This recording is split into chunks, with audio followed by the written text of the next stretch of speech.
Energy of orbit, energy of orbit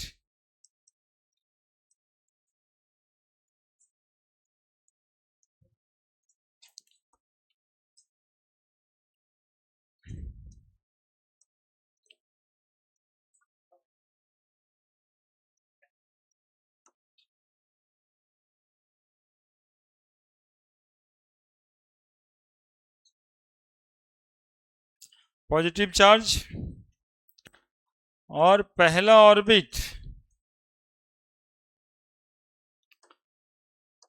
पहला orbit कितना energy होगा? कहाँ क्या हो गया इसको?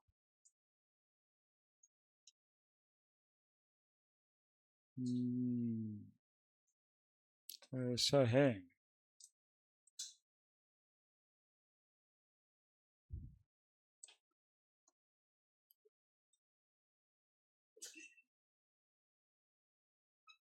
दूसरा ऑर्बिट, तीसरा ऑर्बिट, पहला ऑर्बिट का एनर्जी -13.6 इलेक्ट्रॉन वोल्ट। आप देखिए फॉर्मूला, एनर्जी बराबर पढ़े आप -13.6 into Z square by n square electron volt पर एटम, ये पढ़े थे। देखो for hydrogen atom, hydrogen atom के लिए जेड बराबर कितना? 1, एन बराबर 1। ठीक है, पहला ऑर्बिट ले लिया। एटॉमिक नंबर तो हाइड्रोजन का 1 ही होता है, तो एनर्जी बराबर कितना आएगा? तो -13.6 इंटू जेड स्क्वायर यानी 1 square by n square electron volt, -13.6 electron volt आएगा। वही लिखे, पहला ऑर्बिट का एनर्जी कितना? यदि कोई इलेक्ट्रॉन पहले ऑर्बिट में घूमता है तो कितना एनर्जी पे घूमता है? 13.6 इलेक्ट्रॉन वोल्ट, है ना। माइनस साइन है एक्चुअली में अट्रैक्शन का, ठीक है।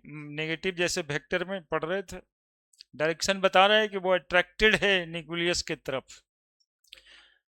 सेकेंड ऑर्बिट में कितना? n बराबर 2, तो E बराबर कितना आएगा बताओ? -13.6। दिमाग चलना शुरू हुआ? बोलो 2 square, Z square by n square था, तो 1 स्क्वायर बाई 2 स्क्वायर, तो -13.6 बाई 4 बराबर कितना एनर्जी? 3.4 electron volt. बोलो होगा या नहीं होगा? तो दूसरे ऑर्बिट की एनर्जी यहां से यहां कितना इलेक्ट्रॉन की एनर्जी है? यहां पे -3.4 इलेक्ट्रॉन वोल्ट सेकेंड ऑर्बिट का।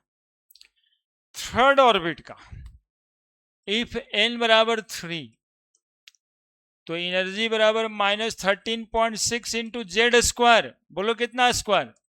1 स्क्वायर बाई 3 का स्क्वायर, -13.6 बाई 9 बराबर -1, 4, 6, 9, 5, 45, करीब करीब 1.5 इलेक्ट्रॉन वोल्ट। क्या? तो थर्ड ऑर्बिट की एनर्जी यहां से कितना? -1.5 इलेक्ट्रॉन वोल्ट।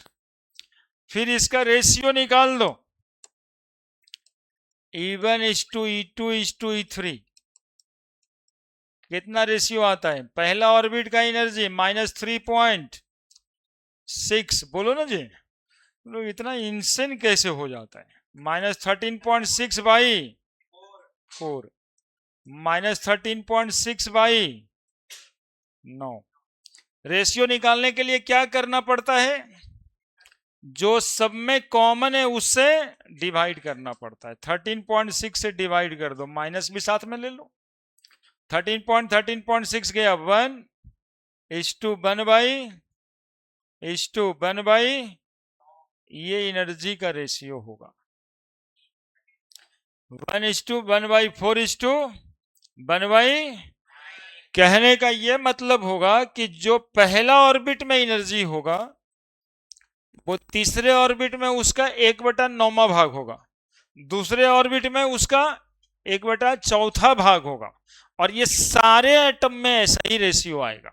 एनर्जी अलग अलग आएगा लेकिन रेशियो सेम आएगा।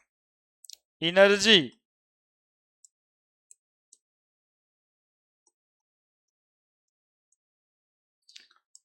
of different orbit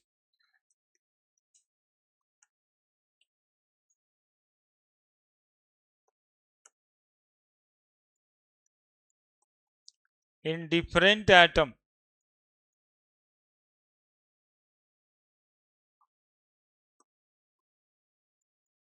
is different, but the ratio of energy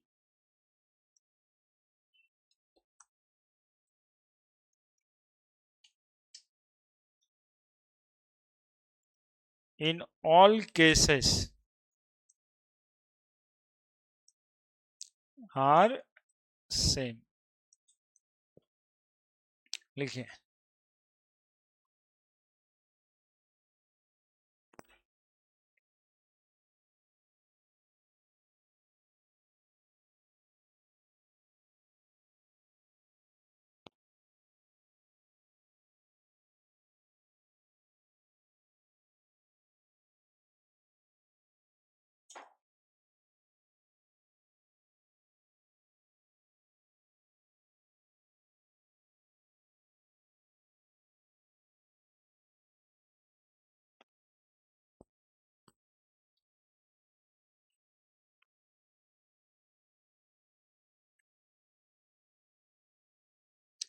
एक एटम में पहला ऑर्बिट में जो एनर्जी होता है पहले ऑर्बिट का, उसका 1/4 होता है दूसरे ऑर्बिट का, और 1/9 हो जाता है तीसरे ऑर्बिट में।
हाँ, सब ठीक है। ठीक है, खाली बस ये सब फार्मूला याद रखना है, दिमाग में रखना है, 2-3 बार लिखना है, बाकी सब ठीक है। हाँ, बाकी सब अभी है ये क्या है, अभी यही सब तो रहता है लाइफ में। एनर्जी बराबर -13.6 इंटू Z²/n² इलेक्ट्रॉन वोल्ट पर atom.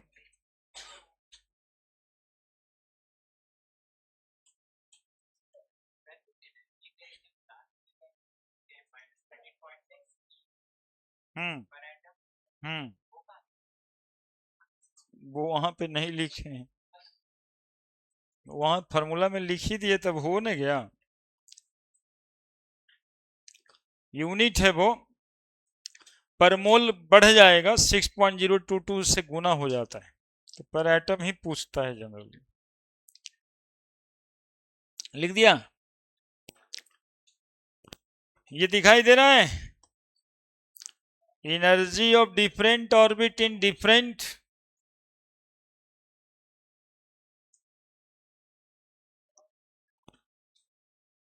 energy of different orbit in different atom is different, but the ratio of energy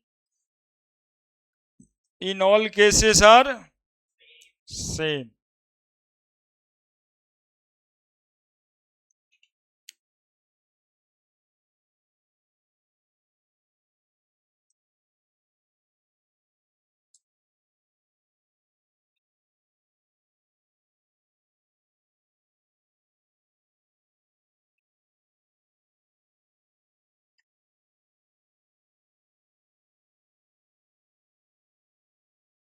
लिख दिया?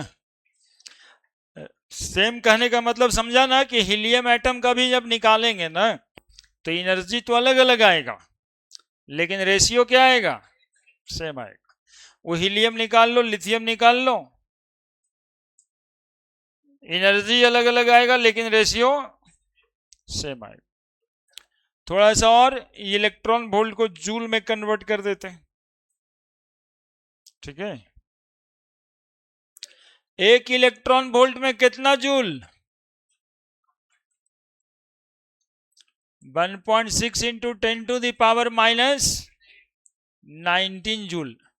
तो एनर्जी बराबर जो फॉर्मूला पड़े कि -13.6 electron volt into Z square n square, है ना?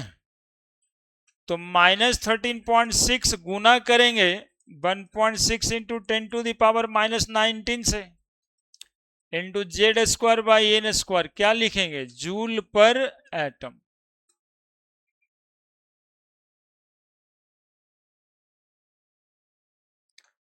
तो -13.6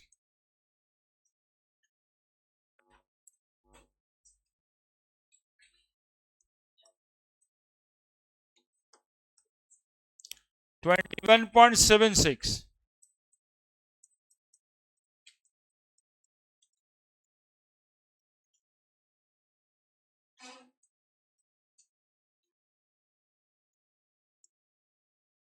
जूल पर एटम। तो इलेक्ट्रॉन वोल्ट में उतना, जूल में इतना, तो इलेक्ट्रॉन वोल्ट वाला याद रखना थोड़ा आसान न है। और जूल में जब जरूरत पड़े तो 1.6 इंटू 10⁻⁻19 से गुना कर लेंगे। क्या? आज यदि पर मोल में पूछ दिया तब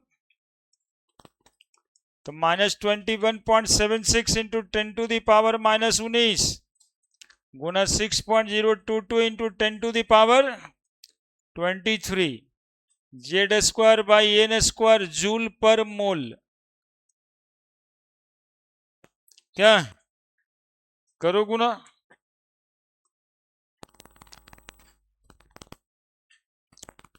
21.76 multiplied by 6.022 -131.038 into 10⁻⁻19 plus 23 into Z square by n square joule per मोल।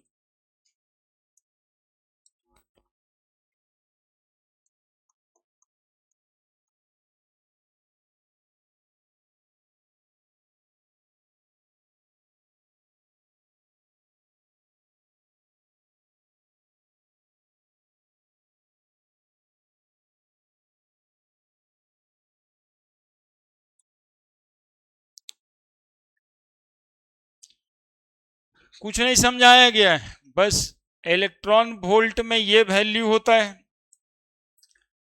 उसी वैल्यू को जूल में कितना लिखेंगे? इलेक्ट्रॉन वोल्ट में जूल में, और फिर उसी वैल्यू को पर मोल में कितना लिखेंगे। और आपको बताने के लिए मकसद ये है कि आप रटिए नहीं, आप खुद ही ऐसे ही निकाल लीजिएगा, है ना?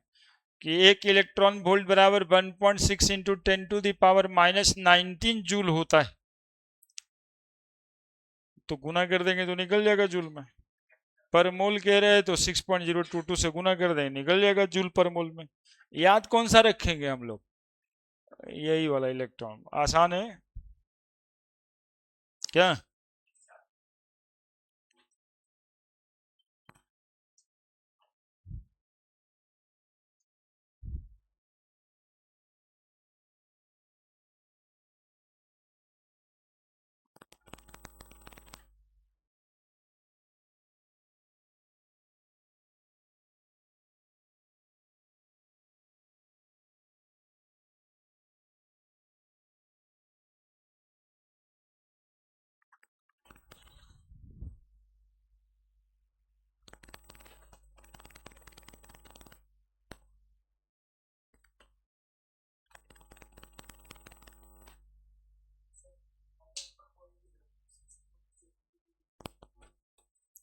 एक मोल में इतना ही ना एटम।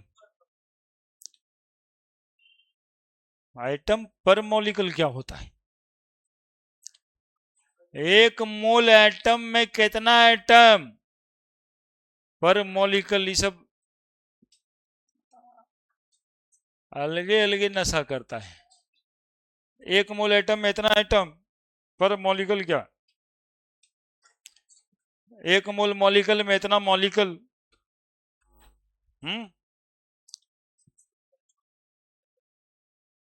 इलेक्ट्रॉन वोल्ट पर atom, joule per atom, joule per mole. Molecule में नहीं ना एनर्जी देखना है, मॉलिक्यूल को थोड़े एटम एटॉमिक ऑर्बिटल होता है। एटॉमिक ऑर्बिटल किसको होता है? एटम को। तो एक मोल एटम ना होगा तो मॉलिक्यूल बीच में आ कहां से रहा है दिमाग में? मॉलिक्यूल तो होने नहीं है, पर मोल होना है। हाँ, पर मोल, मॉलिक्यूल नहीं। मोल एटम ही, मोल एटम कह दोगे तो चलेगा, मॉलिक्यूल नहीं। क्योंकि हम लोग पढ़ क्या रहे हैं, सबसे पहले ये एटम पढ़ रहे थे, इसमें मॉलिक्यूल कहां से आएगा?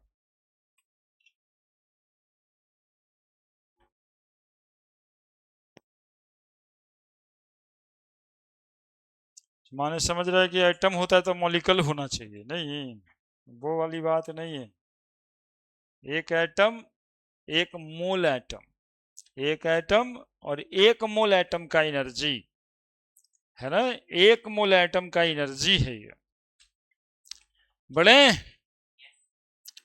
अब देखो, पिछले दिन जब बोर्ड थ्योरी पढ़े थे तो उसमें ये पढ़े थे कि कोई इलेक्ट्रॉन को जब हम एनर्जी देते हैं तो ये जंप कर जाता है हायर ऑर्बिट में, और जब कोई इलेक्ट्रॉन खुद एनर्जी रेडिएट करता है तो ये जंप कर जाता है लोअर ऑर्बिट में। तो चेंज इन एनर्जी कैसे निकाला जाएगा, है ना? तो अब करने वाले हैं हम लोग calculation of change in energy.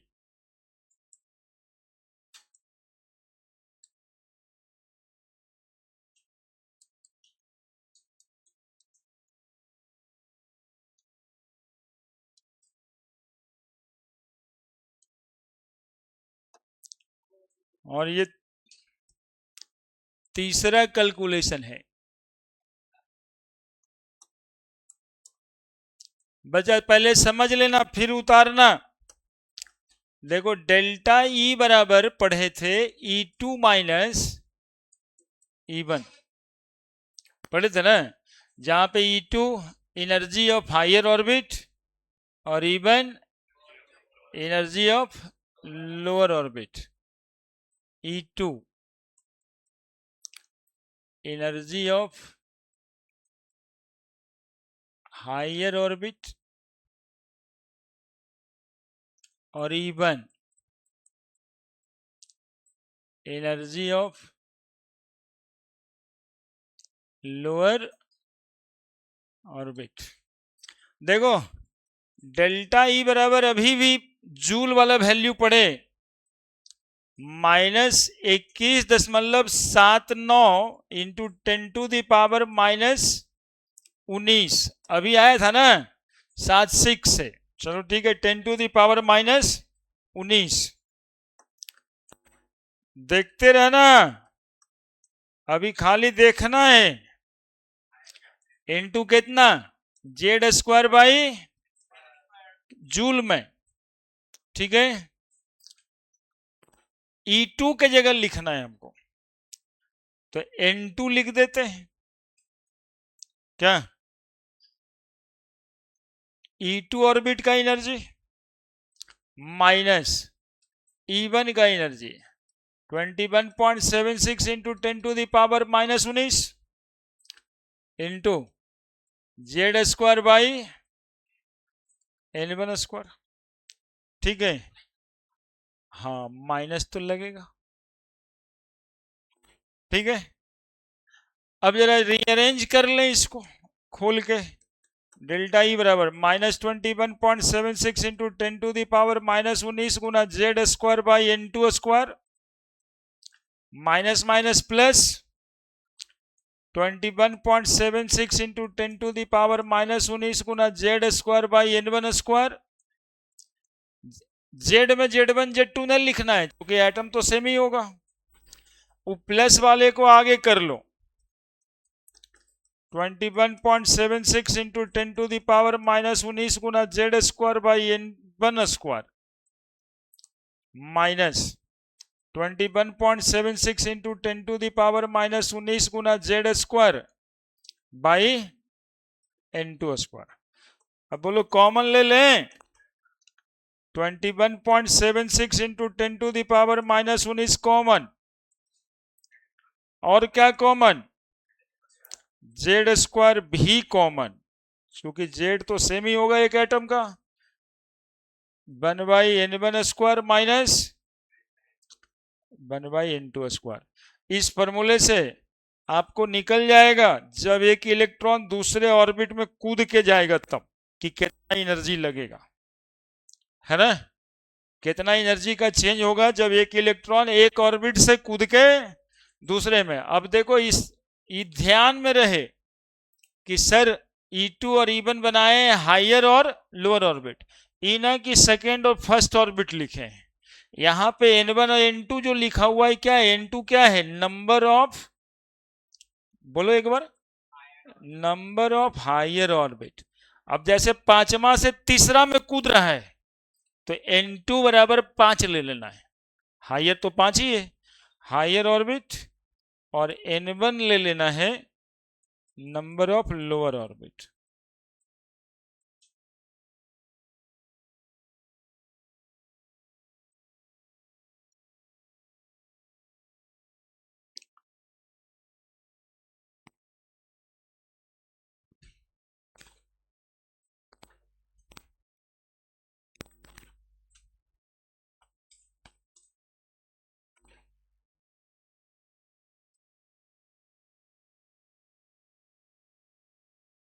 Electron volt में पूछेगा तो 13.6 से लिखल रहेगा, लफड़े ना है।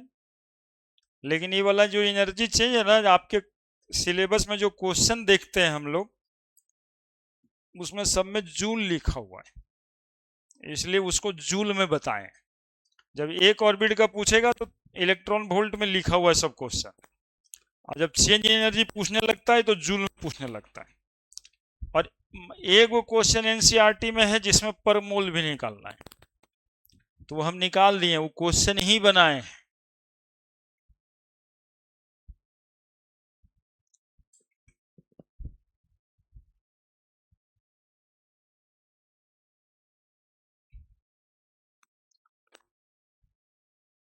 टूटे हुए दिल से तुम लोग पढ़ता रहता है, टूटा हुआ दिल, हाँ ना, दिल जले टाइप, मुंह देखते तो लग रहा दिल जला बैठल है का।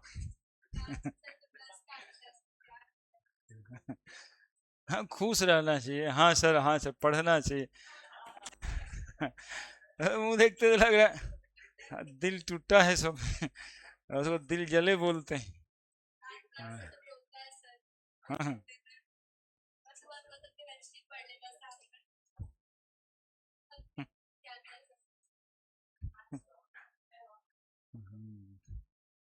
टूटा हुआ दिल, चहकते रहना चाहिए अभी बच्चा सबको, टाइट सिटिंग होना चाहिए। यस सर, हाँ सर, हाँ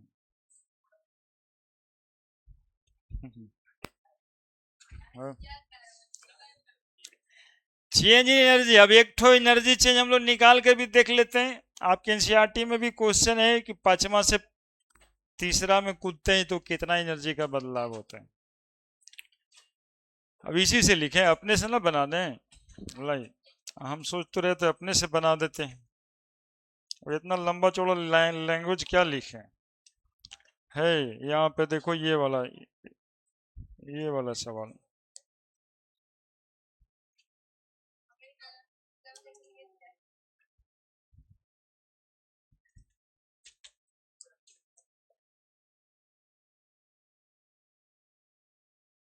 चौदह, 15, 16, 17, 18 सब सवाल एक ही जैसा है।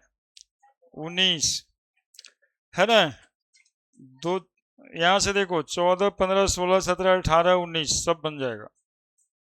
ठीक है, लिख देंगे लास्ट में होमवर्क में। अभी समझा देते हैं। ठो बोलो। अब एक इलेक्ट्रॉन पांचवा ऑर्बिट से कितना में कूदा दे, कितना मन कर रहा है बोलो। तीसरा कम है, दूसरा कम है। पांचवा से दूसरा में कूद गया तो कितना एनर्जी रिलीज होगा ये निकालना है। बढ़े बढ़े calculate the change in energy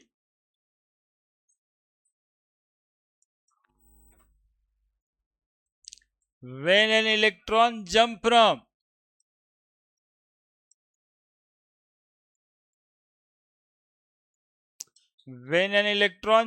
from fifth orbit to second orbit in hydrogen atom.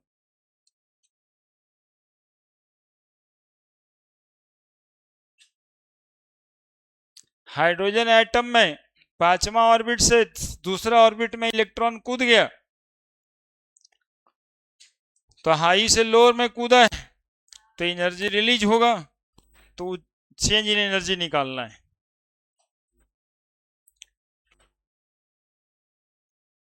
बताओ आंसर।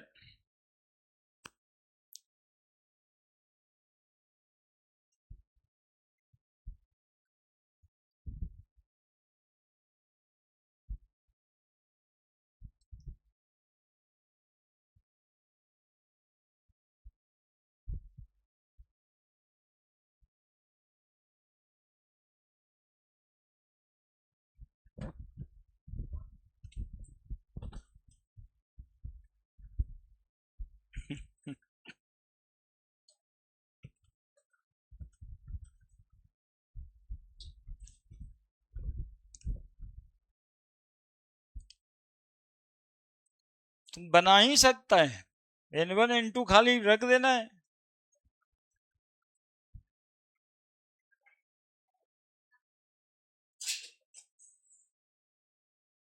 एकदम हल्का तो है।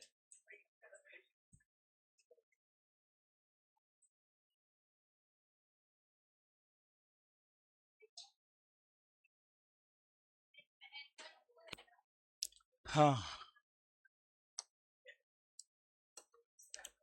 आंसर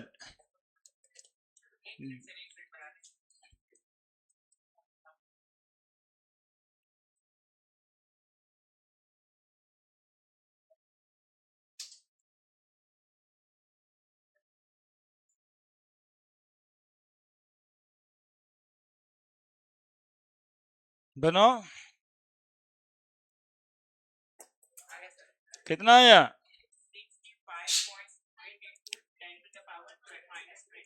हाँ ठीक है, 10⁻⁻19। कहीं कहीं पे 2.18 लिख दिया है, इंटू 10⁻⁻18 लिख दिया है, तो ठीक ही है ना, सेम ही तो है। गुना Z² बाई 1 कौन स्क्वायर था जल्दी बताओ। N1² माइनस तो 1/n1² माइनस 1/n2²। अभी अभी सीखा है तुम लोग को, इसी को लिख सकते हैं 2.18 इंटू 10⁻⁻18। या तुम्हारा मन है कि ना हम सर वही वाला लिखे थे तो आप ऐसे काहे लिख दिए, चलिए वही लिख देते हैं। गुना 10⁻⁻19 गुना z² हो गया 1²। n1 को हम बताए थे लोअर ऑर्बिट, तो इस दो नंबर में लो कौन है हाई कौन है पता तो है आपको। तो 1/2² माइनस 1/5², क्या 21.79 इंटू 10। हाँ देखो ना, हमको 7/9 ही याद रह रहा है, 3 बार लिख दिए ला।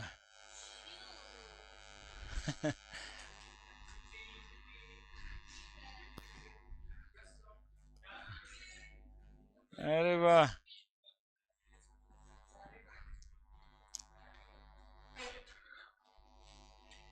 वैसा कुछ नहीं होगा।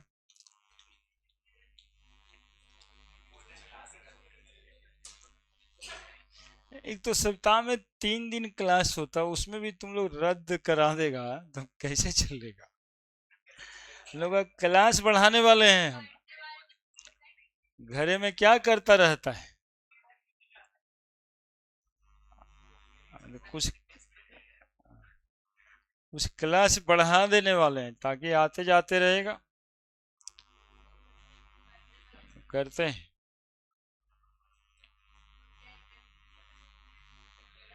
और तुरंत आ ही जाता है। अरे वो सेटिंग कभी कभी नहीं जाता है, कभी कभी चला जाता है।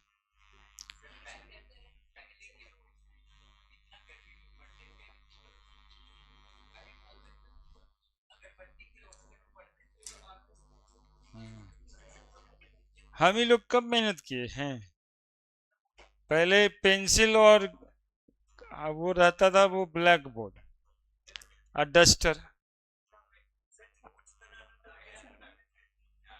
नोट्स हम क्यों बनाएंगे, वो हम तो लिखते थे, काला वाला बोर्ड रहता था और डस्टर से मिटाते थे,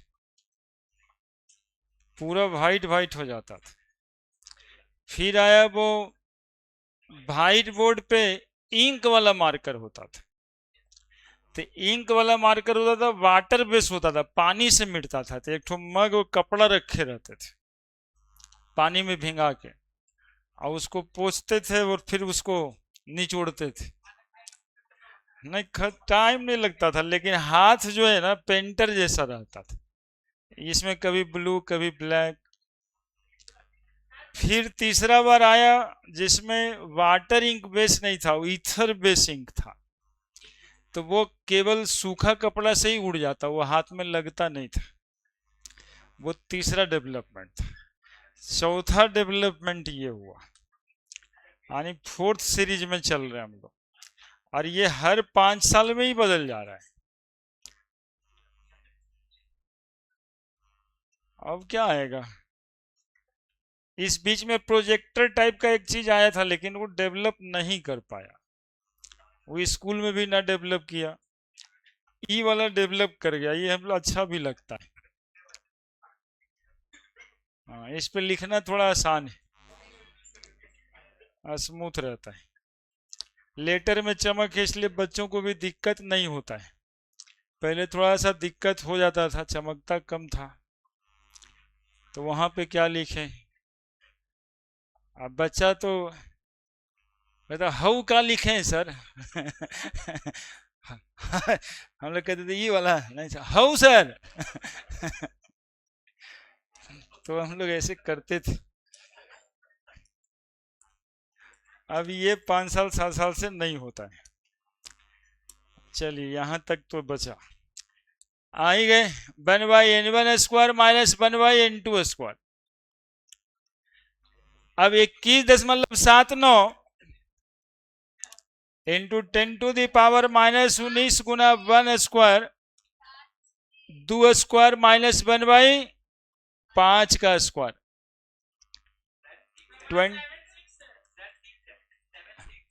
अच्छा 7/6 है, ये आदत है, लगता है पहले इसी पर बता दिए हैं।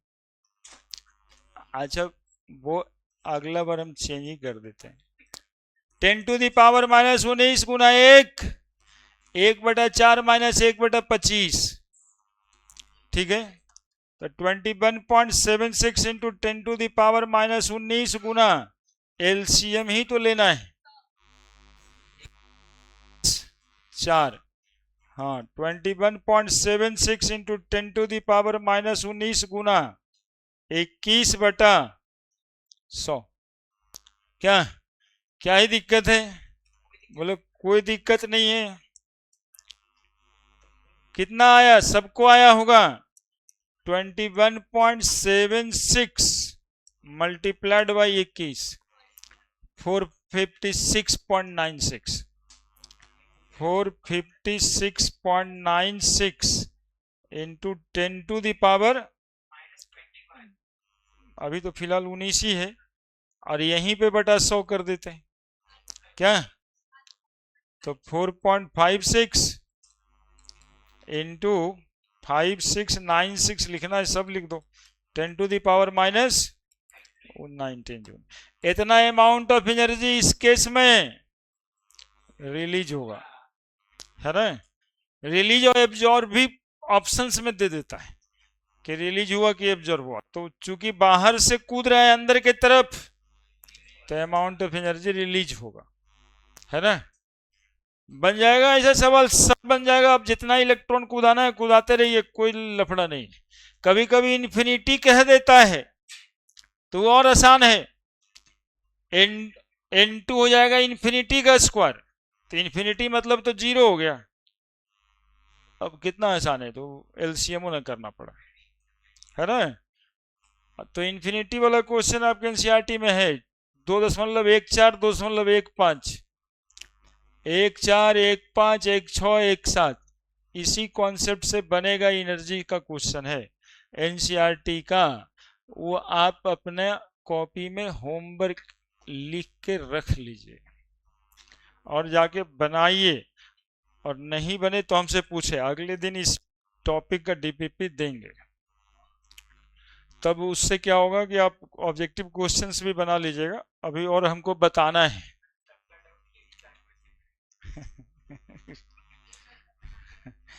नहीं ये तो गलत है।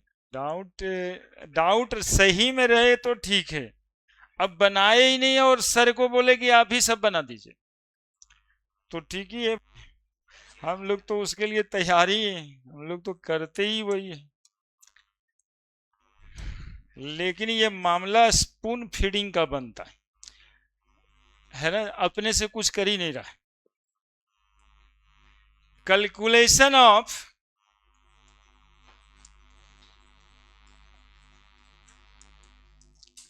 frequency of electromagnetic wave release or absorb when an electron jump।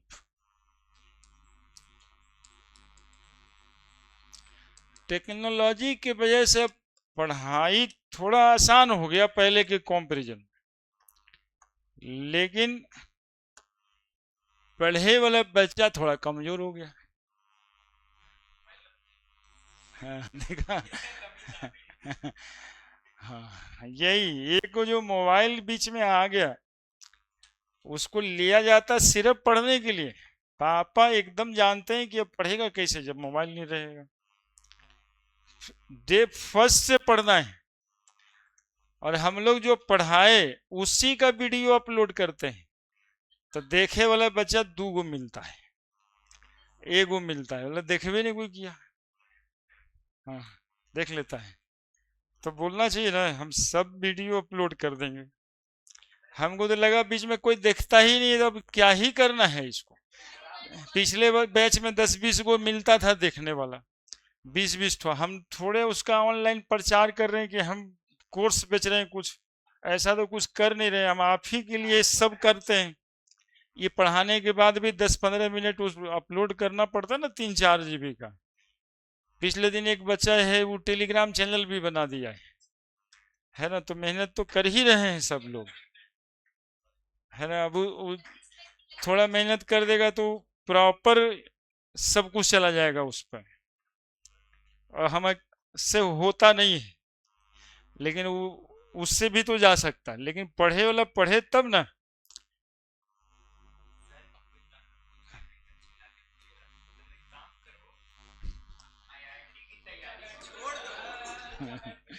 Delta अरे वो बात तो सही कह रहा है। देखो इस बार 21.7976 है, चलिए ठीक है, इंटू 10⁻⁻⁻19 इंटू क्या क्या लिखे, Z square by 1/n1 square minus 1/n2 square. देखो एक्चुअली में पहले ये समझ लेना चाहिए कि हम लोग निकालने क्या जा रहे हैं। 1 2 3 और ये चौथा कैलकुलेशन है शायद बोर्ड साहब का। हम लोग निकालने ये जा रहे हैं कि यदि एक और इलेक्ट्रॉन एक ऑर्बिट से दूसरे ऑर्बिट में कूदता है, यदि, तो अभी पर निकाल रहे थे कि एक इलेक्ट्रॉन यहां से जंप कर गया, मान लिया कि यहां, तो ये कुछ अमाउंट ऑफ एनर्जी का रेडिएशन इमिट करेगा, यही ना पढ़े। तो इस रेडिएशन का फ्रीक्वेंसी कितना होगा, है ना। ये जो रेडिएशन इलेक्ट्रोमैग्नेटिक वेव निकलेगा, उस वेव का फ्रीक्वेंसी कितना होगा। ठीक है, क्या पढ़ रहे हैं, समझ में आया। तो डेल्टा ई बराबर इतना फॉर्मूला है। डेल्टा ई बराबर होता है, याद करो प्लैंक क्वांटम थ्योरी, एनर्जी बराबर एच न्यू। तो एच न्यू बराबर 21.76 इंटू 10⁻⁻19 गुना जेड स्क्वायर 1/n2 स्क्वायर। तो न्यू बराबर 21.76 into 10⁻⁻19 by H Guna Z square 1/n1 square minus 1/n2 square. अब देखो न्यू बराबर 21.76 इंटू 10⁻⁻19, भाई लोग बताओ एच का value 6.626 into power minus into Z square 1/n1 square minus 1/n2 square. देखो थोड़ा सा मेहनत कर देंगे ना तो डेरिवेशन से क्या होता है, फॉर्मूला दिमाग में आ जाता है कि वो कैसे। और डेढ़ एक लाइन भागा दिया हुआ लिख देंगे खाली, तो हमको भी मजा नहीं आएगा कि बताइए सर लिख दिए कि ये होता है, ये होता है। अब आप देख रहे हैं कि कैसे कैसे निकालते हैं, और ये सब जरूरी काम है, इससे ब्रेन डेवलपमेंट होता है। और कुछ हो चाहे नहीं हो, ब्रेन डेवलप्ड रहेगा तो कुछ भी करके खाया जा सकता है। 3.28 इंटू 10⁻⁻19 है, 1934 माइनस 19 है और प्लस 34 है, तो 15 बच गया ना। तो 15 प्लस में आ जाएगा 10⁻15 गुना Z square 1/n1 square minus 1/n2 square. इतना क्या, हर्ट्ज फ्रीक्वेंसी निकाले हैं। इतना हर्ट्ज का बाबू, इतना हर्ट्ज का, इतना हर्ट्ज का इलेक्ट्रोमैग्नेटिक वेव का इमिशन हो जाएगा, है ना। तो अब यहां पर फिर सवाल हो सकता है कि भाई पांचवा से इलेक्ट्रॉन कूद गया दूसरे में, तो बताइए जो इलेक्ट्रोमैग्नेटिक वेव निकला उसका फ्रीक्वेंसी कितना होगा, है ना। तो इस फॉर्मूला से निकल जाए।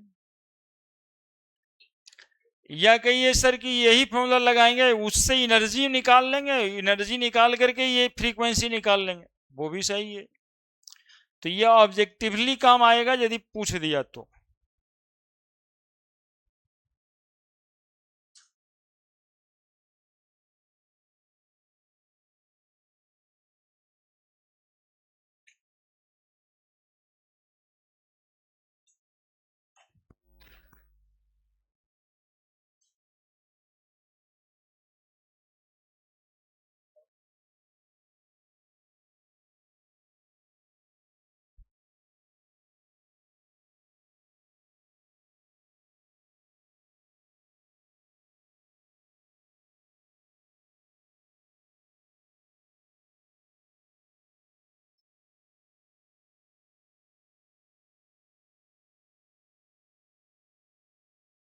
तो सुभाष जी चाय पिला रहे हैं।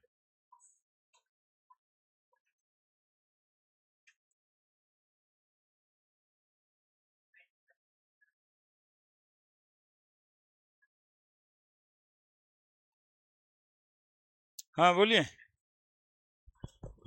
क्या चाह रहे हैं पूछिए ना।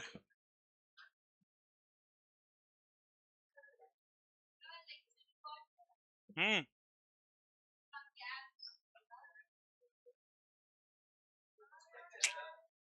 हो गया, ऐप में मिल गया, शर्ट मेरा बर्बाद। हम्म, कैसे कैसे ही सब हो गया।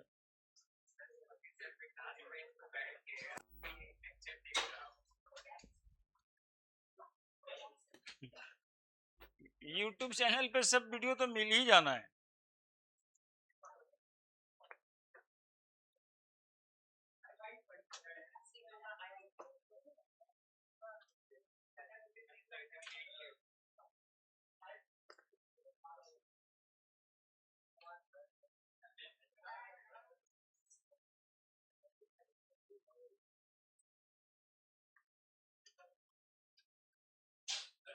काहे जा रहा है, काहे जा रहा है, अभी बहुत सारा बात करना है।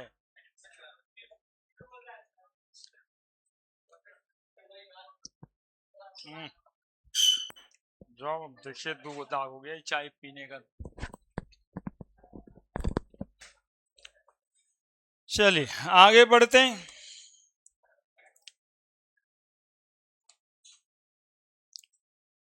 कैलकुलेशन ऑफ वेवलेंथ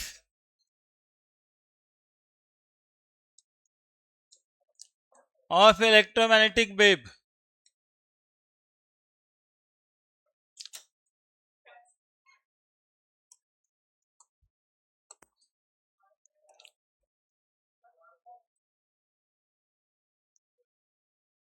ठीक है, वेवलेंथ निकालना है,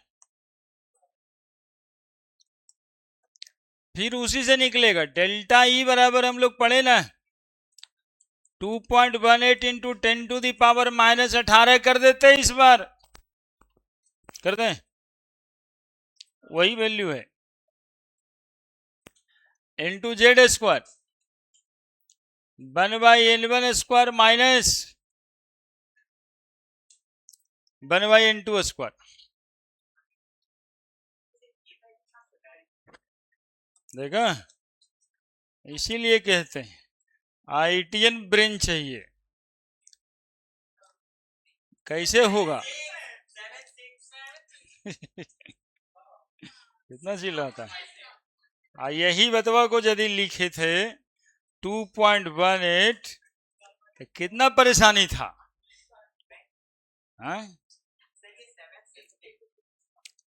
चलिए, इसमें यही सोचने के लिए, यही बोलने के लिए था H by lambda Babu energy बराबर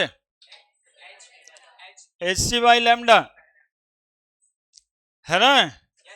इसी को लिखते हैं 2.18 into 10⁻⁻18।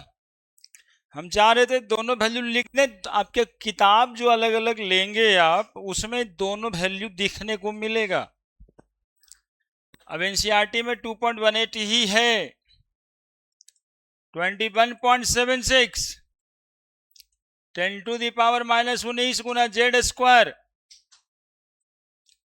1/n1 square minus 1/n2 square. बोलिए यदि 1/λ निकल जाए यहां से 21.76 इंटू 10⁻⁻19 बाई क्या लिखना पड़ेगा into Z square 1/n1 square minus 1/n2 square. ठीक है, HC का value 21.76 into 10⁻⁻19 by 6.626 into 10⁻⁻34। C का वैल्यू 3 गुना 10⁻8 into Z square 1/n1 square minus 1/n2 square 1/λ बराबर 21.176 minus 19, 19.878 into 10 to the power minus 26 गुना Z square 1/n1 square minus 1/n2 square. देखिए 21.7 रखने का फायदा भी है, 2.18 से डिवीजन मुश्किल हो जाएगा, पिछले बार भी फायदा हुआ था। 21.76 डिवाइडेड बाई 19.878 1.09 1.094 तो 1.094 आया।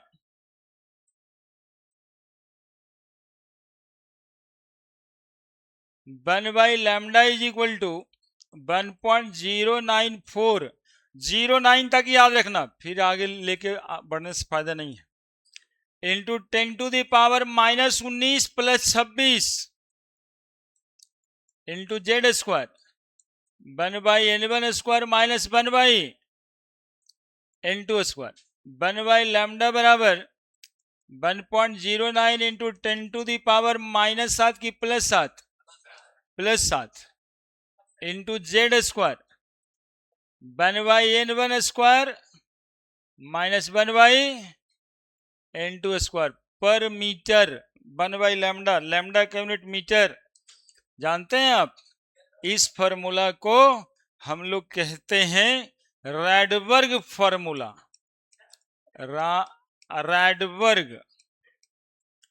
रैडबर्ग्स फॉर्मूला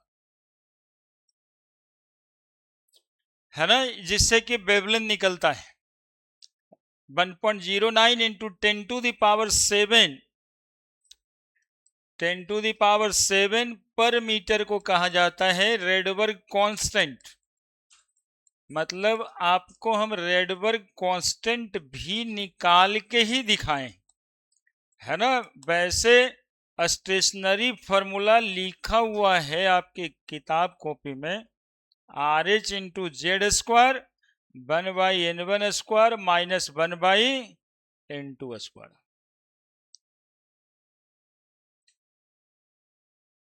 है ना, सिंपल।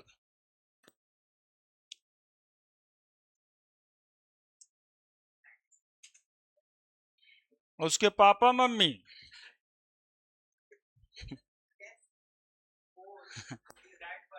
हाँ, अब जैसे चुन्नू मुन्नू कांस्टेंट भी रहता तो बाहर तो इतना ही पढ़ना था। हम लोग लिखते ना कि इतना बराबर चुन्नू कांस्टेंट, मुन्ना थ्योरी। उसी तरह से बोर, रैडबर्ग सब उन लोग का नाम है।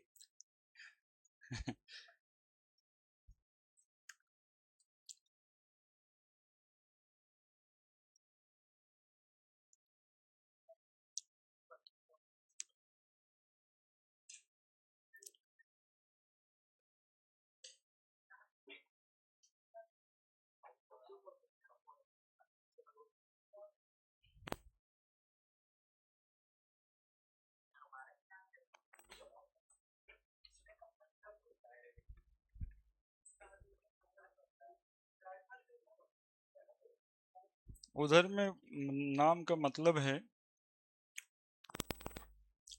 जल्दी से यहाँ पे पढ़ना है अभी। Lyman, Balmer, Paschen, Pfund, Brackett's, Humphrey सब आने वाले हैं यहीं पे। फिजिक्स वाले थे सब, बोर साहब के, प्लैंक साहब के स्टूडेंट।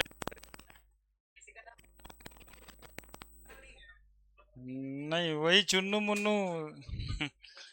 वो बचपन में था ना, चुन्नू मुन्नू थे, दो सिपाही, दो भाई थे।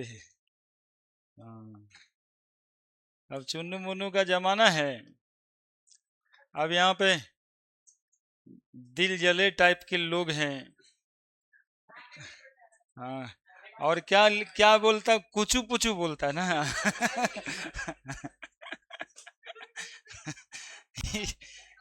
कुचू पुचू टाइप के लोग।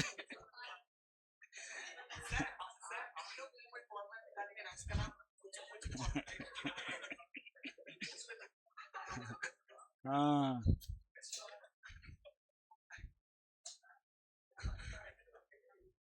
बड़े ये रेडबर्ग फॉर्मूला है। अब इसको हमको रिलेट करना है हाइड्रोजन स्पेक्ट्रम से। स्पेक्ट्रोस्कोपी एक दिन पढ़े थे, है ना। अब हाइड्रोजन स्पेक्ट्रम जानना है, और उसमें ये lot of number of lines होता है, उसके कारण यहां पे हम लोग को जानना है।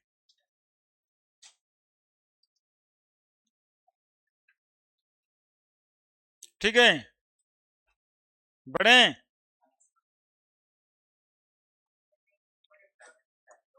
हाँ बोरी थ्योरी में आ जाएगा हाइड्रोजन स्पेक्ट्रम।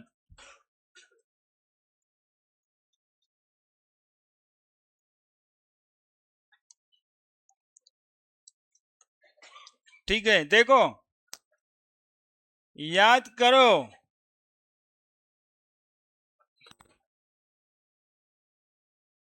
याद करो, जब लाइफ में तुम नहीं थे तो कितना अच्छा था, ऐसा वाला याद करो। ये है डिस्चार्ज ट्यूब, याद आया। एटॉमिक स्ट्रक्चर जिस दिन स्टार्ट हुआ था उसी दिन से ही पीछा ना छोड़ रहा है। तो ये नहीं था तो कितना अच्छा था, हम ये बोल रहे थे। अब हाइड्रोजन स्पेक्ट्रम में हम लोग ऐसे देखते हैं, जानते हैं ये क्यों लिए हैं। आपको याद होगा इसके अंदर कोई गैस रख देते हैं और 1/100 ATM प्रेशर कर देते हैं और 10,000 से 20,000 वोल्टेज ले लेते हैं, के मतलब हजार, है ना। खाली स्टेप मत समझना के मतलब क्या होता है, यहां भी लिख सकते हैं हम लोग 10,000 20,000 वोल्ट लिखें। अब इसके अंदर हमने ले लिया हाइड्रोजन गैस, तो हम लोग पढ़े थे कि मरकरी ट्यूब को ही डिस्चार्ज ट्यूब कह रहे हैं, है ना। तो ये पूरा का पूरा हाइड्रोजन गैस ना ग्लो कर जाएगा, जैसे ही ग्लो कर रहा है। ठीक है, अब ये जो ग्लो करेगा तो उसको ना एक फोटोग्राफिक फिल्म पे ले लेना है। कहां पे ले लेना है, फोटोग्राफिक फिल्म पे ले लेना है। फोटोग्राफिक फिल्म मतलब एक्सरे सीट एक ठो रख देना है, प्रिज्म लगा करके। याद होगा तुम लोगों को, अरे याद होगा, स्पेक्ट्रोस्कोपी करने के लिए एक ठो क्या लगता है इसमें, प्रिज्म। प्रिज्म लगा दिए, जितना रेज इससे निकला सब प्रिज्म पे पड़ा। अब प्रिज्म से पड़ने फोटोग्राफी फिल्म पे पड़ा। ठीक है, तो फोटोग्राफिक फिल्म पे बोलो, उस दिन भी बताए थे कि जब कोई एटॉमिक स्पेक्ट्रम होगा तो कंटिन्यूअस कलर बैंड नहीं आएगा, क्या आएगा, लाइंस आएगा, बोले थे ना। तो हाइड्रोजन गैस ले करके डिस्चार्ज ट्यूब में हम लोग जलाए। इससे पहले हम सोडियम को अगरबत्ती नहीं, मोमबत्ती, मोमबत्ती वाले फ्लेम पे जलाए थे। 2 लाइन दिखा था। हाइड्रोजन गैस को जलाने के लिए व्यवस्था वैसा नहीं करना था कि फ्लेम पे जलाते, तो इसको डिस्चार्ज ट्यूब में ले लिए। डिस्चार्ज ट्यूब में जो ग्लो किया उस सारे रेज को प्रिज्म से इंसिडेंस कराने के बाद एक फोटोग्राफिक फिल्म पे लिए। तो फोटोग्राफिक फिल्म पे जब लिए इसको, तो उस पर हमें lot of number of lines दिखाई दे रहा है। क्या दिखाई दे रहा है, लॉट्स ऑफ लाइंस दिखाई दे रहा है। ऐसे ऐसे दिखाई दे रहा है, देखो ऐसे ऐसे। फोटोग्राफिक फिल्म समझता है ना जी, एक्सरे वाला सीट, उस एक्सरे वाले सीट पे इस तरह का नंबर ऑफ लाइंस ढेर सारा दिखाई दे रहा है। समझ रहा है मेरी बात, इस तरह का ढेर सारा नंबर ऑफ लाइन दिखाई दे रहा है। देखा होगा कहीं कहीं पे लाइन की डेंसिटी ज्यादा है, फिर कम है, फिर ज्यादा है, फिर कम है, इसी तरह से दिखाई दे रहा है। अब इस स्पेक्ट्रोस्कोपी करने के लिए 5 ठो भाई साहब पड़े हुए थे। एक भाई साहब थे लाइमन साहब, लाइमन सीरीज, ठीक है, सीरीज नीचे लिखो, लाइमन है ना। ये एक्चुअली में अपना अपना लाइन समझो कि आप ले लिए कि भाई ये वाला हमारा 5 गो आदमी है तो पांचों अपना अपना वेवलेंथ चुन लिए, वेवलेंथ को ही लाइंस कह रहे हैं। ये वाला बाल्मर, लाइमन के बाद बाल्मर, बाल्मर के बाद पास्कन, पास्कन के बाद ब्रैकेट, ब्रैकेट तो नाम रहता है ना। एक आध को वेब सीरीज देखोगे उसमें ब्रैकेटवा रहेगा वो। हाँ, ब्लू पैंट पे लाल शर्ट पहना के एगो टोपी लगा के नाम रख देता ब्रैकेट, है ना। पैंट ब्लू, शर्ट लाल, माथा पे एगो टोपी काला और नाम रख देगा उसका ब्रैकेटवा। लाइमन, बाल्मर, पास्कन, ब्रैकेट, ब्रैकेट के बाद फंड, ब्रैकेट के बाद देखना थोड़ा आगे पीछे होते जा रहा है, थोड़ा और सराहते हैं हम। पास्कन तक तो क्लियर होगा, दिखाई दे रहा है सबको। पास्कन के बाद ब्रैकेट, ब्रैकेट सीरीज, इसके बाद भाई साहब हैं फंड। अच्छा ठीक है, चेक कर लेते हैं, बोलो तुम। फंड सीरीज, और फंड के बाद एक और सीरीज है हम्फ्री सीरीज, हम्फ्री सीरीज। तो लाइमन, बाल्मर, पास्कन, ब्रैकेट, फंड, दो चार दो 6 भाई साहब थे ये सब आदमी है ना, जो हाइड्रोजन स्पेक्ट्रम की स्टडी कर रहा था। पता चलेगा कि ये नाम क्यों, अपना अपना नाम क्यों रखा है, अभी हम बताने वाले हैं।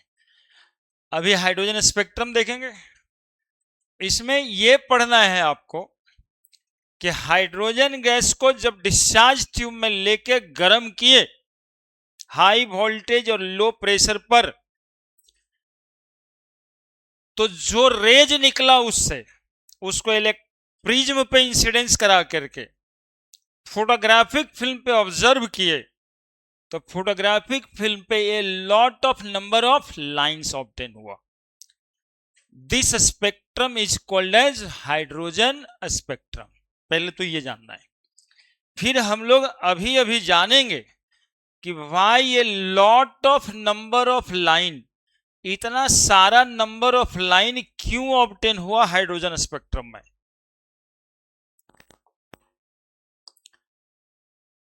क्यों हुआ ये बच्चा बता रहा है क्या, स्कूल में पढ़ लिया है, बताएगा तुम।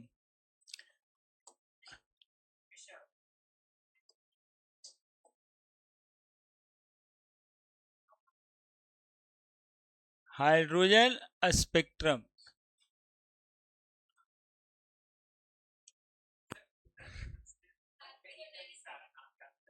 खुदा के वास्ते नहीं, 2 घंटा मार के कहेंगे कि सारा नाम याद करना है। है ना, उधर कोना में ले जाके पूछेंगे कि नम्मा याद किया कि नहीं किया। तो खुदा के वास्ते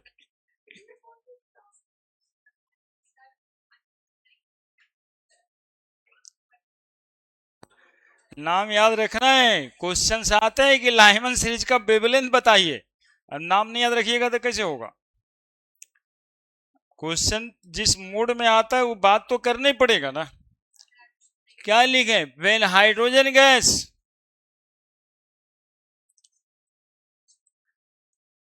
अब 10वां वाला बात नहीं रहा बच्चा, 9th-10th वाला बात नहीं, अब तुम लोग जवान हो रहा है, और जवान होने का मतलब है कि ब्रेन डेवलपमेंट होना चाहिए, दिमागी रूप से जवान हो रहा है। हार्मोनल जवानी तो 1 साल के बाद आएगा, 18 साल में आएगा ना, सरकार बोला है।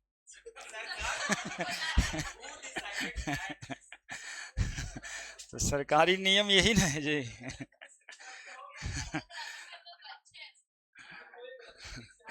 अभी जो डेवलपमेंट होना है वो डेवलपमेंट दिमागी डेवलपमेंट होना है ना। तो दिमागी डेवलपमेंट हो के कैरियर फर्स्ट होता है, कुछ उपाय लगा लेना है दिमाग डेवलप करके, आमदनी कैसे होगा, है ना, कैरियर फिक्स हो जाता है। अभी जो बच्चा आईटी कर गया उसको लगने लगता है कि भाई 4 साल और अच्छे से पढ़ लिए तो हमको लाख रुपए का नौकरी मिल जाएगा। 100% को थोड़े ना मिलता है, लेकिन 70% को मिल जाता है जो आईटी वाला है। और जो ऐसी ढेल फेंकवा इंजीनियरिंग कॉलेज में, ढेल फेंकवा कहते हैं हम भोपाल वाले इंजीनियरिंग कॉलेज को, उसको भोपाली कहते हैं, भोपाली इंजीनियर है। मध्य प्रदेश में जो इंजीनियरिंग कॉलेज सब है ना उसको कहते हैं भोपाली इंजीनियर, सुरमा भोपाली टाइप का हो जाता है। तो भोपाली इंजीनियर बन गया, नौकरी लग नहीं रहा है, तो वो नहीं, आईआईटी एनआईटी इसमें 70% चांसेस है कि नौकरी लग जाता है, पढ़ने से ही होता है। अब देखो इधर में 2 दिन का रिव्यू बताते हैं। एक बच्चा इंजीनियरिंग करके आया, बीटेक करके, बोला सर आप जो केमिस्ट्री पढ़ाए ना सर वो बीटेक में कभी काम थोड़े आया। हम के चलो ठीक है। अब देखो एक बच्चा जो आईटी किया है, वो कल जो स्ट्रीमिंग कर रहे होंगे उसमें मैसेज लिखा है कि आपके पढ़ाने के बाद हमको केमिस्ट्री कॉलेज में भी सब दिन समझ में आ गया।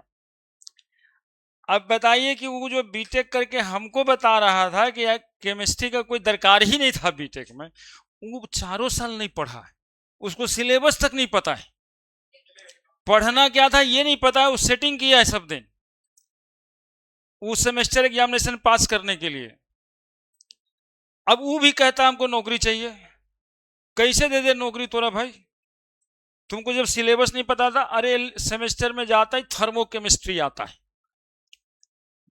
तुरते वो सब आ जाएगा, हेस लॉ, तुरते इक्विलिब्रियम का कॉन्सेप्ट आ जाएगा, नहीं कैसे आएगा, लेकिन जबरदस्ती कर लिया वो बीटेक। अब उसको नौकरी नहीं ही मिलना चाहिए, नहीं तो पब्लिक डोमेन में खराबी कर जाएगा। When hydrogen gas heated in discharge tube,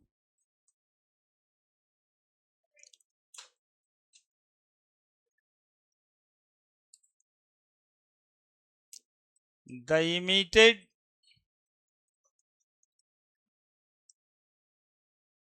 wave obtained on photographic film during a spectroscopy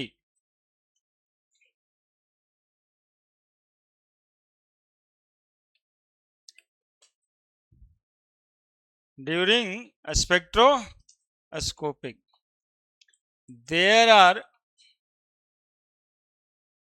a lot of number of lines of different wavelength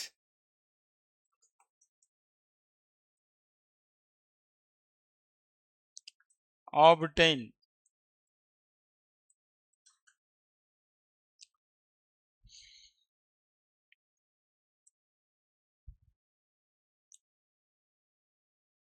वही इंजीनियर सब आया ना, जब सब जगह फैला तब पब्लिक को लगा कि बीटेक करने से कोई फायदा नहीं है।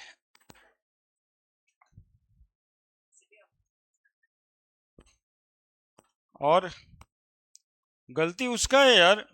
इंजीनियर तो अभी भी हम लोग का पढ़ा हुआ इंजीनियर 30 लाख 31 लाख का पैकेज पे जा रहा है, यहीं से आईटी एनआईटी करने के बाद, पास करने के बाद। लेकिन हम पे लग गई। हमारा नहीं हुआ था तब मास्टर न बन गए। हाँ, तो कहने का मतलब है कि पढ़ना तो पड़ता है, जबरदस्ती कहीं कुछ कर देने से। अब देखिए यही बात नीट वाले में भी लागू है, जहां पे 720 नंबर, 650 नंबर, 680 नंबर ला करके मेडिकल की पढ़ाई कर रहा वो बच्चा,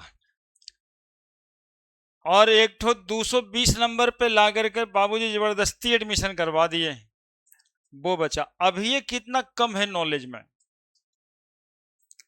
तू पढ़ते जाएगा, निरंतर निरंतर पढ़ते जाएगा और कमजोर होते जाएगा, क्योंकि अभी समझ में नहीं आया ना भाई। सेल नहीं समझता, राइबोसोम लाइसोसोम में अंतर ना समझ रहा है, तब तो नंबर नहीं आ रहा है।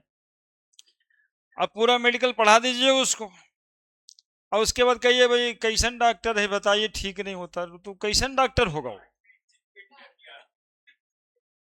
वो तो खराब ही होगा ना। एम्स वाले डॉक्टर साहब का वैल्यू लगे, यही वजह ना, सबसे सेफ आदमी समझता है एम्स चले जाएंगे भाई, कोई लफड़ा नहीं, पहले से तेज है सब। तो इधर वो लोग क्या किया, जो 1 करोड़ दे करके एमबीबीएस किया, क्या किया, नर्सिंग होम ज्वाइन कर लिया। बोलेगा यहाँ तो कोई काम ही नहीं है, यहाँ तो मरने के बाद भी 2 लाख आता है। अपना हॉस्पिटल बना लिया, सब वही किया है, अपना हॉस्पिटल बनाया, अपना नर्सिंग होम। मरने के बाद भी 2 दिन रखो, देखल जाएगा कैसे न करेगा। ऐसे ही चल रहा है। और उससे अच्छा कहलाता है, पैसा उससे ज्यादा ही कमा लेता है, लेकिन मरने के बाद भी शोषण करने में लगा हुआ है, वो आदमी को ठीक करने में लगा हुआ है। तो पैसा कमाना डिफरेंट थिंग। बड़े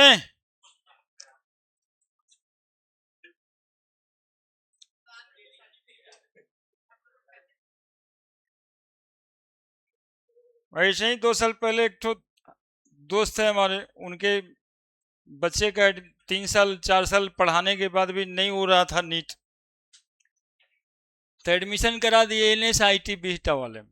वहाँ भी 27 लाख रुपया पर एनम फीस है। वो NS नहीं है, बिहटा में मेडिकल कॉलेज,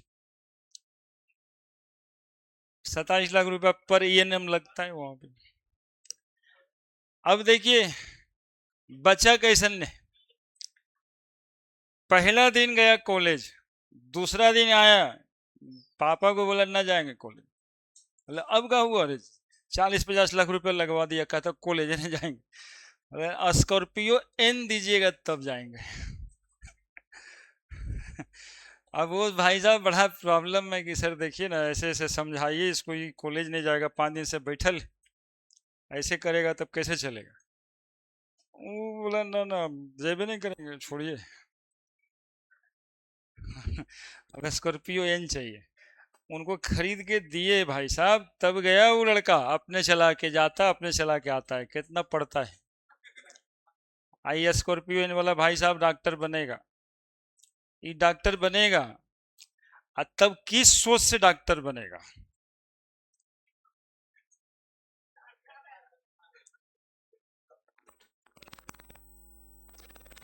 वो पढ़ने वाले को खराब समझता है। पढ़ता है,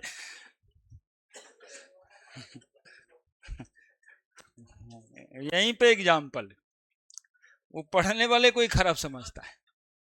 अब क्या, अब आगे बढ़ने दे भाई, कहानी भी बहुत बोल रहे हैं। हाँ, ऐसे ऐसे कहानी है, ऐसे ऐसे example.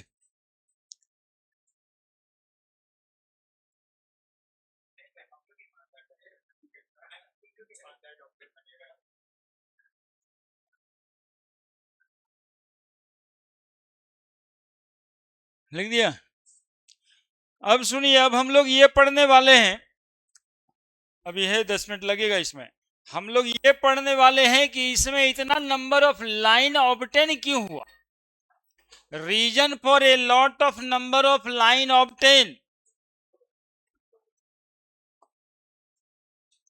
Reason for a lot of number of lines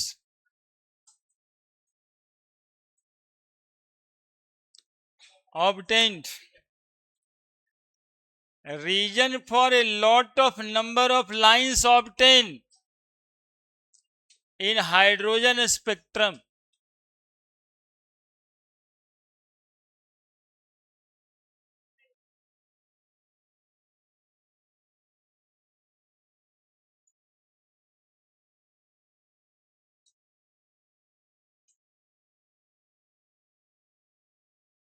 reason for a lot of number of lines obtained in hydrogen spectrum। सुनिए बाबू, यहां पर आप लोग अब देखिएगा, लिखिएगा बिल्कुल नहीं।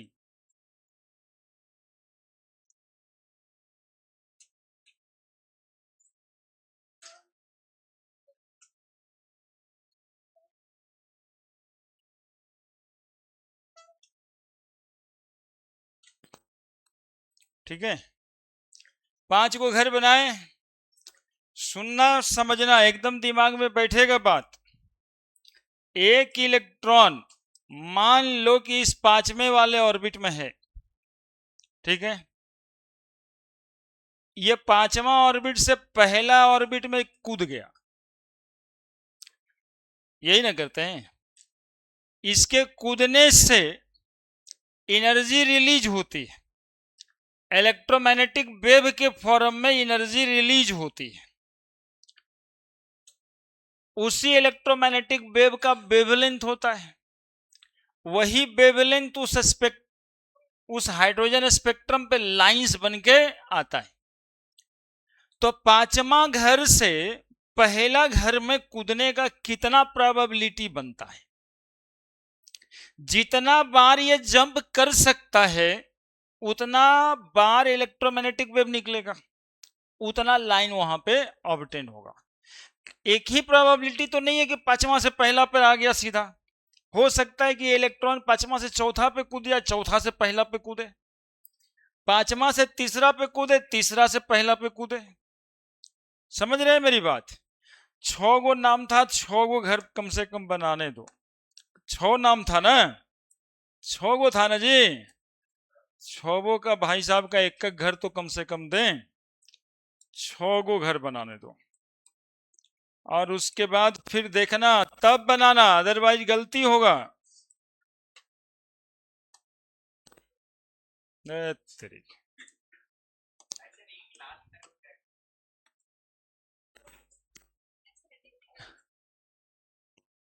6 घर देखो। पहला इलेक्ट्रॉन मान लेते हैं कि यहां से इस पर कूदा, 5वां पे कूदा होगा, फिर पहला पे कूदा, पहले वो चौथे पे कूदेगा, फिर पहला पे, तीसरे पे कूद के पहला पे, दूसरे पे कूद के पहला पे।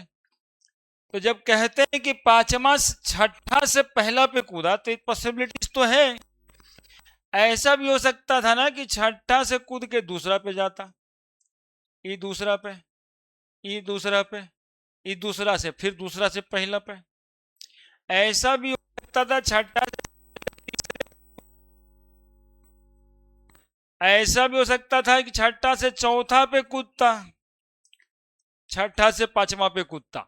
यानी एक इलेक्ट्रॉन छठा ऑर्बिट से यदि पहला ऑर्बिट पे कूद रहा है तो इतने सारे प्रोबेबिलिटी हो सकते हैं इलेक्ट्रॉन के जंप करने के। तो छठा से पहला पे कूद रहा है एक इलेक्ट्रॉन, तो कितना पॉसिबिलिटी हुआ?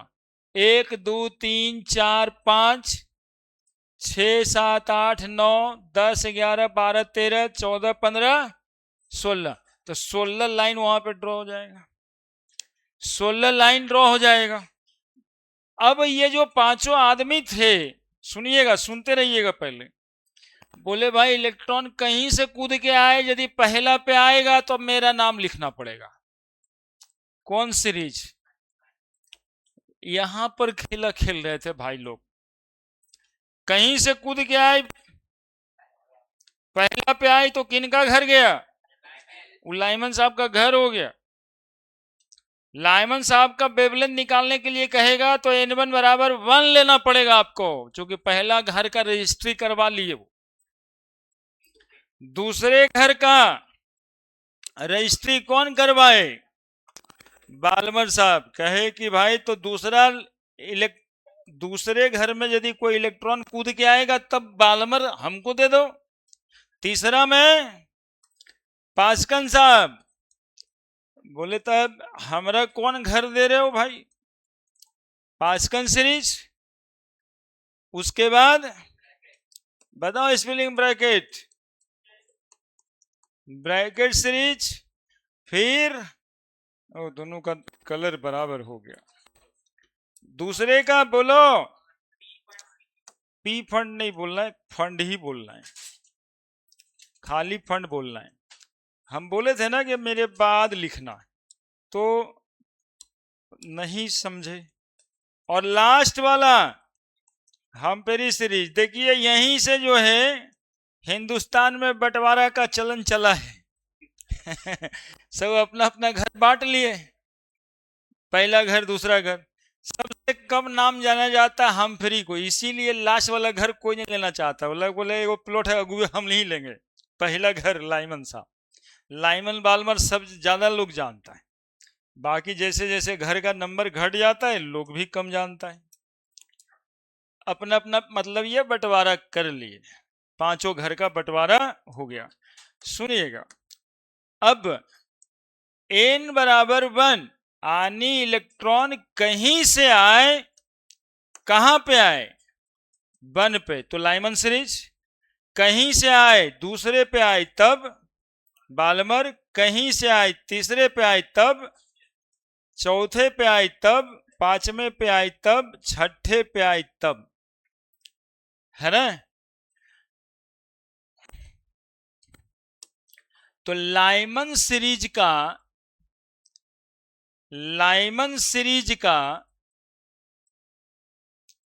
n1 लेना है 1 और n2 लेना है 2 से लेके इंफिनिटी तक। 2 से दूसरा नंबर घर से लेके जहां तक जाना जाए। कोई भी इलेक्ट्रॉन कूद के यदि पहला घर पे, कौन भाई साहब का घर? हाँ, तो वेवलेंथ निकालने के लिए तुम लोग जो फॉर्मूला भी पढ़ा था, देखो ना कहां से कहां रिलेट करना है। ये जो फॉर्मूला पढ़े थे वेवलेंथ का, वेव नंबर का, इसमें था ना n1 और n2, तो नंबर बताना पड़ेगा ना। कहेगा लाइमन सीरीज का वेवलेंथ निकालिए, तो n1 लेना पड़ेगा 1 और n2 क्वेश्चन के हिसाब से जहां तक वो ले ले। पांचवा से लेना है कि इन्फिनिटी से आ रहा है, वो अब बताओ। लाइमन के बाद बालमर साहब का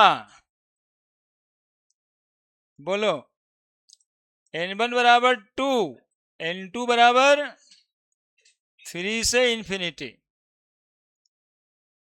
पास्कल सीरीज।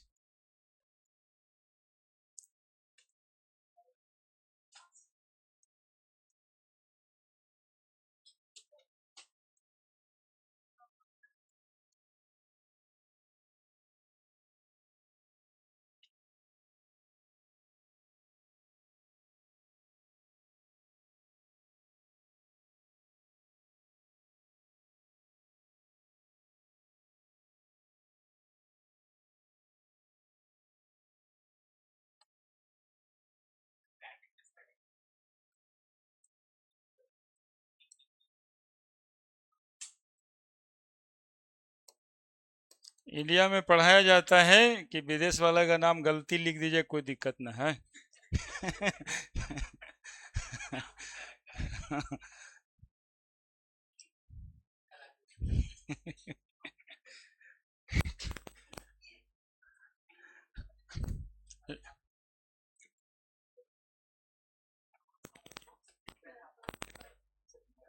देखता है ये घर का बंटवारा जरूरी था, सब बांट लिया अपना अपना घर।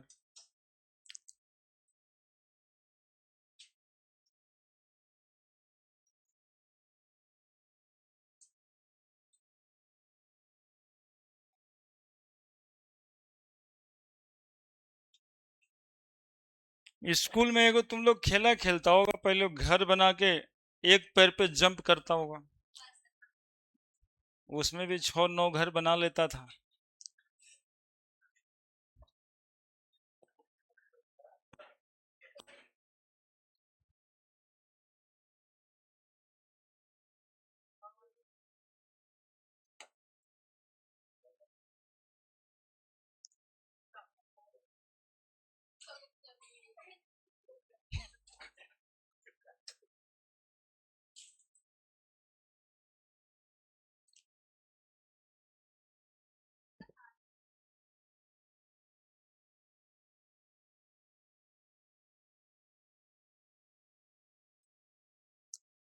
तो ये lot of number of line क्यों ऑब्टेन होता है? तो जवाब देंगे कि ये lot of possibilities electron jump कर की होती है। जितना इलेक्ट्रॉन जंप की पॉसिबिलिटी होगी उतना नंबर ऑफ लाइंस ऑब्टेन होगा, उतना इलेक्ट्रोमैग्नेटिक वेव निकलेगा।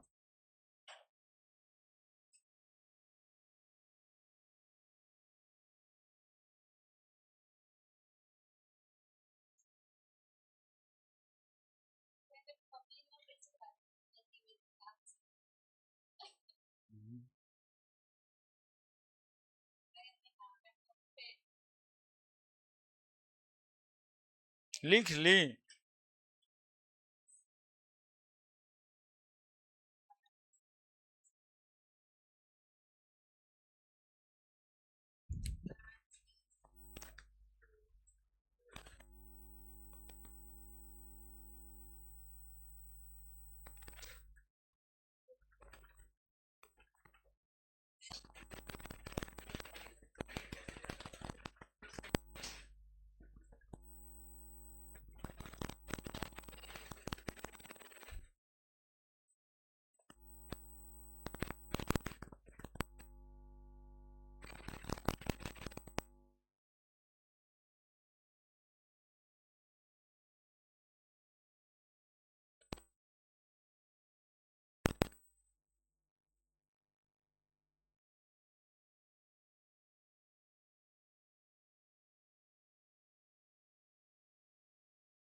इसका सोचना क्यों है कि नहीं आएंगे पाइदी पे?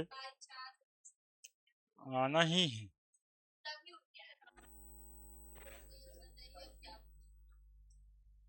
बता रहे क्या बोल रहे थे? हाँ लिखते हैं, लिखते हैं। So many number of line क्यों ऑब्टेन हुआ? चूंकि इलेक्ट्रॉन के जंप की पॉसिबिलिटी ये लॉट है, इसीलिए नंबर ऑफ लाइंस भी ये लॉट। समझ रहे हैं? तो रुकिए, रुकिए ना, 2 मिनट में ये पूरा बता ही देते हैं, नहीं तो कुछ कुछ रह जाएगा तो झूठे ना। जानते हैं ये भी सवाल आता है कि कितना नंबर ऑफ लाइन ऑब्टेन होगा। अरे हो गया हो गया, 2 मिनट रुक जाओ। क्यों क्यों नंबर ऑफ लाइन ज्यादा ऑब्टेन हुआ? इलेक्ट्रॉन के कूदने का। There are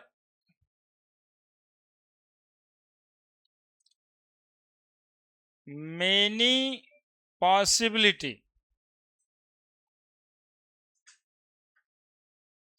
for jump of an electron from higher orbit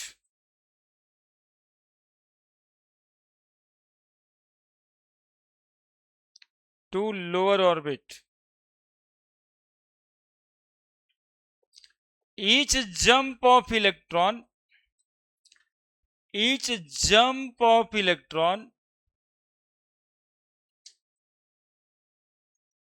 ऊपर वाला लिख लिया ना सब?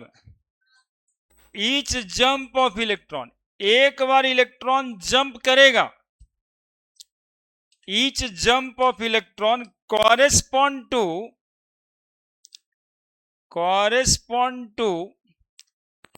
Line in hydrogen spectra.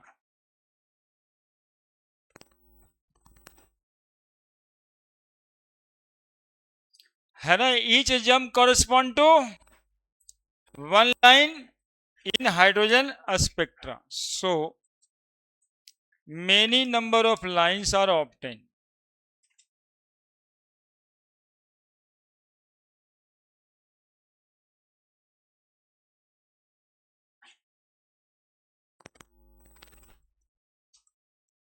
Many number of lines are obtained. क्या बताए कि भाई यहाँ पे पॉसिबिलिटीज बहुत है इलेक्ट्रॉन के कूदने का, और हर जंप एक लाइन, एक इलेक्ट्रोमैग्नेटिक वेव, एक वेवलेंथ देता है, इसलिए देयर आर मेनी लाइंस। अब इसके बाद अगले दिन बताएंगे, रेडबर्ग फार्मूला से वेवलेंथ वगैरह निकालना भी सिखाएंगे। हाँ, सवाल पूछे ना।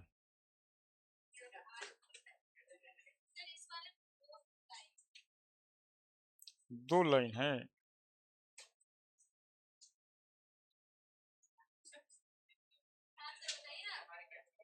दो लाइन नहीं होना चाहिए था, गलती होगा। एक मिनट।